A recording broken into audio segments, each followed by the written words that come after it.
எடுத்து நோக்கினால் முஸ்லிம் மற்றும் யாரு மலைய கட்சிகள் மீது எங்களுக்கு நம்பிக்கை இல்லை. ஏனென்றால் அவர்கள் வந்து பேசிக் கொண்டிருக்கின்றார்கள். உண்மையிலேயே தமிழ் தேசியத்தின் கதைப்பவர்கள் மீது ஏன் இவ்வளவு ஒரு வன்மமான கருத்துக்கள் வந்து கொண்டே இருக்கிறது என்ற ஒரு கருத்துக்களால் என்ன பயன்? எதிர்கட்சியில் இருக்கிறதாலேயும் ஒரு பயணம் இல்லை என்ற அடிப்படையில ஏதோ ஒரு வகையில எதிர்கட்சியில் இருக்கிற ஆளுங்கட்சி ஒரு காலத்துல ஆளுங்கட்சியாக ஐசியை வேண்டிட்டு நகையை வேண்டிட்டு விட்டார்கள். நம்ம தமிழ் தேசியம் பேசிக் கொண்டிருக்கின்றார்கள். கொலைக்கு பயன்படுத்த துப்பாக்கி வந்து அவருடைய துப்பாக்கியா இல்ல, யாருடைய துப்பாக்கினா அவருடைய பாதுகாப்புக்காக. வணக்கம் ஜெகநாதன். வணக்கம் மொபின் ராஜ். என்ன கதை இளைஞர் என்ன? சிடி விக்ரமரத்ன அவர்களுடைய மரணம் எந்த அளவுல போய்கொண்டிருக்கிறது, அதனுடைய ஆரம்ப கட்ட விசாரணையின் அடிப்படையில அது ஒரு தற்கொலை என்ற மாதிரி தான் தகவல் வந்திருக்கு. ஆனால் இப்ப இருக்கிற மஹிந்தா அவர்களுடைய கூட்டணியில் இருப்பவர்கள் தானே, அவர்களுடைய கருத்துக்களின் அடிப்படையில பல கொலைகள் தற்கொலையாக மாற்றப்படுகிறது என்ற மாதிரி தங்களுடைய கருத்துக்களை ஊடக பேச்சாளர் சொல்லியிருக்கிறார். மஹிந்தனுடைய ஊடக பேச்சாளர் இது கொலையாக இருப்பதற்குரிய வாய்ப்புகள் இருக்கு. சட்டத்தரணியும் சொல்லியிருக்கிறார் இது கொலையாக இருக்கலாம். சில கொலைகள் விசாரணைகளுக்கு முன்னே அது தற்கொலை என்று சில பேர்கள் கருத்து தெரிவிக்கிறார்கள். பேருக்கு ஆளுந்தரப்பு அந்த கருத்தை தெரிவிக்கிறார்கள் என்று அவர் சொல்லியிருக்கார். இல்ல அது வந்து உண்மையா கொலையா தற்கொலையான ஒரு விஷயம். ஆனா முதற்கட்ட விசாரணைகள் ஒன்று வரும், அதுல இப்படி தெரிவிச்சிருக்கேன்னு சொல்லலாம். விளங்குதா? இப்ப இருக்கிற விசாரணை முடிவு இதான் சொல்லிடலாம். முதற்கட்ட விசாரணையில தெரிய வந்திருக்கிறது என்ற செய்தி அப்படி சொல்லலாம். ஆகவே இந்த ஆரம்ப கட்ட விசாரணைகள் அடிப்படையில இப்ப வந்திருக்கிற செய்தி என்ன விடயம் என்று பார்த்தால், அவர் பயன்படுத்திய துப்பாக்கி, அந்த தான் தற்கொலைக்கு பயன்படுத்திய துப்பாக்கி வந்து அவருடைய துப்பாக்கியா இல்ல, யாருடைய துப்பாக்கினா அவருடைய பாதுகாப்புக்காக போலீசாரினால் நியமிக்கப்பட்ட பாதுகாப்பு உத்தியோகத்தர் அவர் பயன்படுத்துகிற துப்பாக்கியை பயன்படுத்தி அவர் தற்கொலை செய்திருக்கிறார் என்ற மாதிரி தான் தகவல் வந்திருக்கு. இன்னொரு விதத்துல பாக்க ஏன் அவர் அந்த துப்பாக்கியை வாங்கினார் என்ற ஒரு கேள்வி ஒன்று எழுகின்றது. ஏனென்றால் ஒன்று அந்த துப்பாக்கியை கொடுக்கின்ற பொழுது அந்த காவலர் குறிப்பா அந்த மேகசின் எடுத்துட்டு தான் கொடுத்திருக்கணும். வெளியே வந்திருக்க விஷயம் பார்த்தால் அவர் அந்த மேகசினை எடுத்திருக்கிறார், வெளியே எடுத்திருக்கிறார். ஆனால் அந்த மேகசினோட என்ற மாதிரி அவர் வாங்கியிருக்கிறார். அது ஏன் அவர் கொடுத்தார்? தான் கேட்கவே கொடுக்கணும். இப்ப உங்களுடைய மேலதிகாரியிட்ட நீங்கள் துப்பாக்கியை ஒப்படைக்கிறன்றாலும் ஒன்று ராஜினாமா நேரத்திலேயோ அல்லது பணி இடைநீக்கமோ அல்ல பணியில இருந்து விலகிக்கோ ஒப்படைக்கணும், அல்லது அந்த சான்று பத்திரம் ஒன்று எழுதிட்டு நான் ஒப்படைக்கிறேன். நாங்கள் நடைமுறையை ஒன்று ஒரு பார்க்கத்தானே அது மொபின் ராஜ். இப்ப நாங்கள் ஒரு வேறொரு விடயத்தை உங்களுடைய பைக் என்னிட தாரீங்க, உங்களுடைய சொத்து ஏதாவது என்னிட தாரீங்க, தட்டு பாதுகாப்பு கண்டேக்க அதை சில நேரங்களில் நாங்கள் அதுகளை பேசாமலாம் வேண்டாம். அது உயிர் சம்பந்தப்பட்ட விடயம் அல்ல.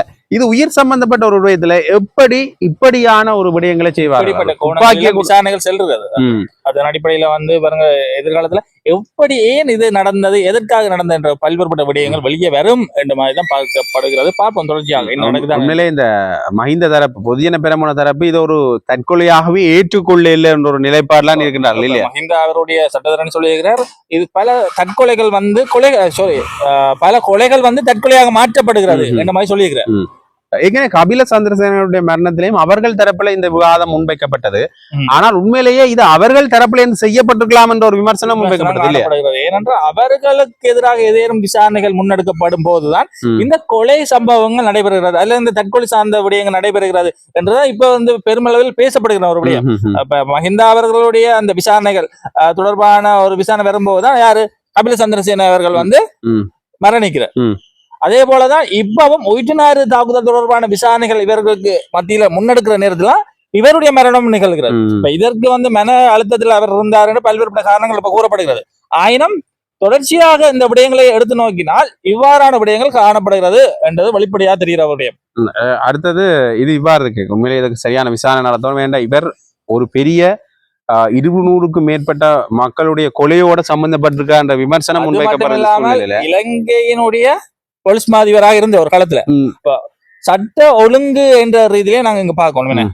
அவர் மன அழுத்தங்கள் அவர் தன்னுடைய 30 வருட கால பதவி இருந்த காலத்துல ஏற்படாத மன அழுத்தமா என்ற மாதிரி ஒரு விடயம் இருக்கு. குடும்ப ரீதியான மன அழுத்தம் என்ற விடயத்தெல்லாம் பேசப்படுகிறது. ஒரு மகனுடைய திருமண விழாவில் ஒரு முரண்பாடு ஏற்பட்டிருக்கா, அதுல அவர் மன அழுத்தத்தில் இருந்தார் என்ற விடயம் காணப்படுகிறது. அதே நேரத்தில் அதுக்கு முற்பட்ட இடங்கள்ல வந்து அவர் மத்தியில விசாரணைகள் மேற்கொள்ளப்பட்டிருக்கிறது. இன்னொரு விதம் இதுல நாங்கள் பார்க்க வேண்டும் பாத்தீங்கன்னா சில நேரம் பணியிடத்துல வார அழுத்தத்தையும் விட குடும்பத்தால வார அழுத்தம் கூடவே இருக்கும் இல்லையா? உண்மையிலே எதுவாக இருந்தாலும் அவர் ஒரு முக்கியமான ஒரு பொறுப்புல இருந்தவர். அப்ப அவருடைய மரணம் தொடர்பான சரியான விசாரணைகள் நடத்தப்பட்டு முடிவுகள் அறிவிக்கப்படணும் என்றது இங்கு. ஆனா அவர் பொறுப்புல இருக்கேக்குமே மோகின்ராஜ் 2020 ஆண்டு அளவுல அவர் முதல் பதில் போலீஸ் மாதிபராக இருந்தார். அது பிற போலீஸ் மாதிபராக மாற்றப்படுற முதல் இருந்த பதில் போலீஸ் மாதிபர் வந்து ஜெயசுந்தர வந்து அவர் கட்டாய விடுமுறையில போய்க்க அவர் 20 பதில் கடமைக்கு வாரார். பதில இருந்து பிற 20ஆம் ஆண்டுல வந்து அவர் ஒரு போலீஸ் மாதிபராக நியமிக்கப்படுறார். அதுக்கு பிறகு 23 வரைக்குமே அவருடைய இந்த பதவி நீடிப்பு காலம் அவரோட பதவி முடிவடைகிற காலம் வந்தாலும் நீடிக்கப்பட்டிருந்த பதவி நீடிப்பு கடிதங்கள் அவர் வந்து கொண்டே இருந்தார்.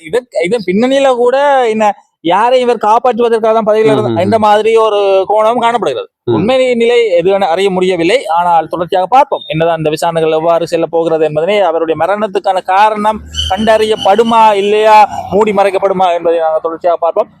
தொடர்ச்சியாக இன்னொரு முக்கியமான விடயம் என்ன, தமிழ் கட்சிகளுடைய கூட்டணி வந்து இனி வருங்காலங்கள்ல ஐக்கிய மக்கள் சக்தியுடைய வாய்ப்பு இருக்குன்ற ஒரு கருத்து உண்டு. இல்ல அது அப்படி இருக்க அவர்கள் ஏற்கனவே எதிர்கட்சியோட தான் இருக்கிறார்கள் காணப்படுகிறது. அது சரியான ஒரு நிலைப்பாடு தானே மொயினாஜ். ஒன்று எதிர்கட்சியோட தான் இருக்கலாம் என்ற எதிர்கட்சிகள் தானே. ஆளுங்கட்சி என்றாலே எதிர்க்கணுமா இந்த மாதிரி அது ஒரு சிக்கல் ஒன்று இருக்கு. இப்ப நாங்க ஒரு ஆளுங்கட்சிக்கு சார்பாக செயல்படுகின்றோம் என்ற அடிப்படையில இப்ப நல்லாட்சி காலத்துல இருந்த மாதிரி இருக்கலாம். அது ஒரு சில ரேர் கேஸ்ன்னு சொல்லலாம்.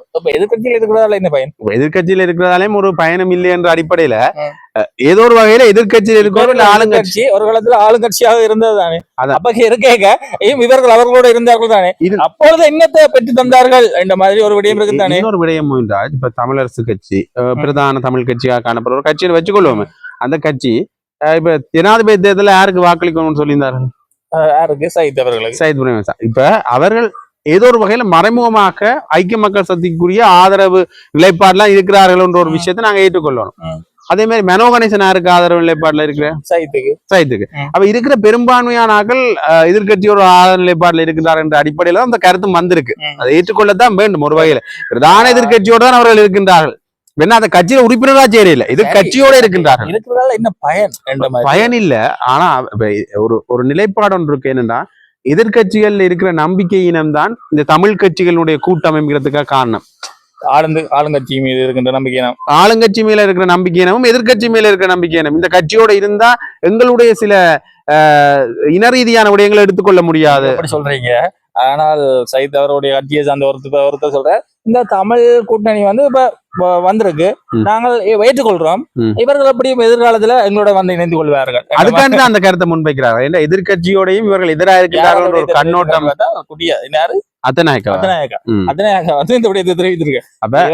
எங்களோட சேரத்தான் போறாங்க, ஏற்கனவே எங்களோட இருக்காங்க என்ற மாதிரி தான் என்னுடைய கருத்து. அதே மாதிரி டக்ளஸ் தேவானந்த ஒரு கருத்தை ஒன்று முன் வச்சிருக்காங்க. பாத்தீங்கன்னா மொயின்ராஜ், முன்னைய காலகட்டங்கள்ல மக்கள்கிட்ட பணம் பறிச்சாக்கள், உதவி என்று போய்க்க ஐசிய வேண்டிட்டு நகைய வேண்டிட்டு விட்டாக்கள்லாம் நம்ம தமிழ் தேசியம் பேசிக் கொண்டிருக்கின்றார்கள். உண்மையிலேயே தமிழ் தேசியத்தின் கதைப்பவர்கள் மீது ஏன் இவ்வளவு ஒரு வன்மமான கருத்துக்கள் வந்து கொண்டே இருக்கிறது என்ற ஒரு கருத்து இருக்குதானே. ஒன்று வந்து தமிழ் தேசியம் அவையே பேசினமான்றது வேற விஷயம். டக்ளஸ் தேவானந்தா தமிழ் தேசியத்துக்கு எதிரான ஒருவர் என்று ஏற்கனவே முத்திர கத்தப்பட்ட ஒருவர். அதே மாதிரி சுமந்திரன் அவர்களோ அல்லது அவர்களுடைய தமிழரசு கட்சியோ அல்லது தமிழ் தேசிய பரப்புல பயணிக்கிற ஏனைய கட்சிகளோ தமிழ் தேசிய நிலைப்பாட்டுல முழுமையாக செயல்படுதான்னு கேட்டீங்கன்னா அது ஒரு சிக்கல் நிலைமையான. தமிழ் தேசியத்தினுடைய முழுமையான பாதையை எங்களுக்கான ஒரு ஆட்சியை நாங்களே உருவாக்கி கொள்றது. கிட்டத்தட்ட தனிநாட்டு கொள்கையில் இருந்தவர்கள் எங்களுடைய தேசம் என்ற ஒரு கொள்கையில மாறி இருந்தார். அப்படியான ஒரு நிலைப்பாடுல ஆயுத போராட்டத்துல தனிநாடா இருந்தது. பிறகு எங்களுடைய அரசியல் போராட்டம் வரைக்கும் சமஷ்டி தேசம் என்ற அடிப்படையில மாறுது. அப்ப அந்த நிலைப்பாட்டுல இவர்கள் இன்னும் ஓர்மமாக இருக்கின்றார்களா என்ற ஒரு கேள்வி ஒன்று இருக்கிறது. அது இருக்கா இல்லையான்றது எல்லாருக்குமே தெரிஞ்ச விஷயம், சரியா? ஆனா இப்ப எல்லா கட்சிகளாலையும் முதல் தமிழ் தேசிய பாதையில இருக்காத கட்சிகள், ஆளுங்கட்சியில இருக்கிற கட்சிகள், எதிர்கட்சியில இருக்கிற சில தென்னிலங்கை கட்சிகள், இப்படி எல்லா கட்சிகளாலையும் விமர்சிக்கப்படுற ஒரு இடத்துல இப்ப தமிழ் தேசிய பிரபலவார கட்சிகள் வந்திருக்கு இல்லையா? இப்ப என்னுடைய கேள்வி என்னண்டா, இப்ப எல்லா விடயத்திலையும் விமர்சிக்கணுமா, எல்லா விடயத்தையும் நாங்கள் தூக்கி பிடிச்சு கொண்டிருக்கணுமான்றதான் இப்ப இருக்க முக்கியமான விடயம். இப்ப தமிழ் தேசிய பரப்புல இயங்குகின்ற தமிழ் தேசிய பரப்புல உண்மையாக இயங்குகின்ற சில பேர் மீது பல்வேறுபட்ட விமர்சனங்கள் வந்து கொண்டுதான் இருக்கு. அந்த விமர்சனங்கள் சில அவர்கள் விடுகின்ற பிள்ளைகளை பயன்படுத்தி ஒட்டுமொத்த தமிழ் தேசியத்தையே சீர்குலைக்கக்கூடிய செயற்திட்டங்கள் இப்ப நடைபெற்றுக் கொண்டிருக்கு.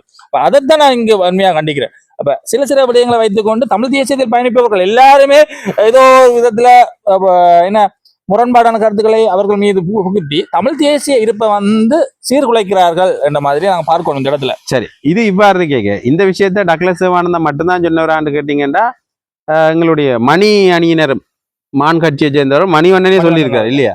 என்ன சொன்னாருன்னா இப்ப இதுல இன்னொரு விஷயம் பார்க்கணும். மணிவண்ணன் ஒரு கருத்து சொல்றாரு, அதை சொல்லுங்க நீங்க முதல்ல.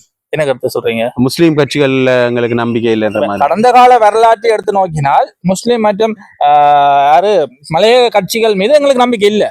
ஏனென்றால் அவர்கள் வந்து கடந்த காலங்களிலேயோ தமிழ் மக்களுடைய போராட்டத்துக்கு ஆதரவு தெரிவிக்கல என்ற மாதிரி தன்னுடைய ஊடக சந்திப்பில் அவர் தெரிவித்திருந்தார். அது மட்டும் இல்லாமல் இப்ப இருக்கிற அந்த கூட்டணியில இருக்கிறார்கள் தானே, யார் கூட்டணியில இருக்கின்ற தமிழ் மற்றும்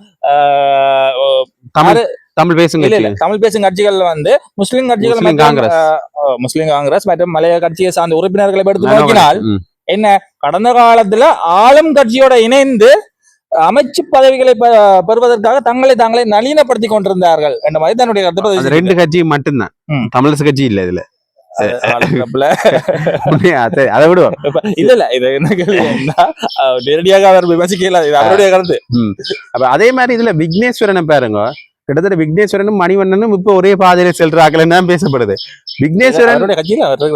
விக்னேஸ்வரன் வந்து என்ன சொல்றார், இந்த இதுல எங்களுக்கு ஒரு திருப்தி என்ற மாதிரியான நிலைப்பாடுல சொல்றாரு. மணிவண்ணன் அவர்களும் அதுல என்ன சொல்றாருன்னா, நான் முற்றுமுழுதாக இது தேவையில்லைன்னு நான் ஒதுக்க மாட்டேன், ஏற்றுக்கொள்றேன். ஆனால் அது வந்து சிறுபான்மை மக்களுடைய குரலாக பலமாக பாராளுமன்றத்தில் ஒலிக்குமாக இருந்தால் நான் முழுமையாக வரவேற்கிறேன். ஆனால் இது தேசிய மக்கள் சக்தியை எதிர்கொள்வதற்காகவோ அல்லது வந்து தேர்தல் கூட்டாக அமைந்தால் இது ஒரு தேவையில்லாத கூட்டணி என்ற மாதிரி அதனுடைய இப்படியான நிறைய விடயங்கள் வெளியா இருக்கிறது. உங்களுடைய கருத்து என்ன என்பதை நீங்கள் பதிவு செய்ய தொடர்ச்சியாக பதிவிடுங்கள். நன்றி, வணக்கம்.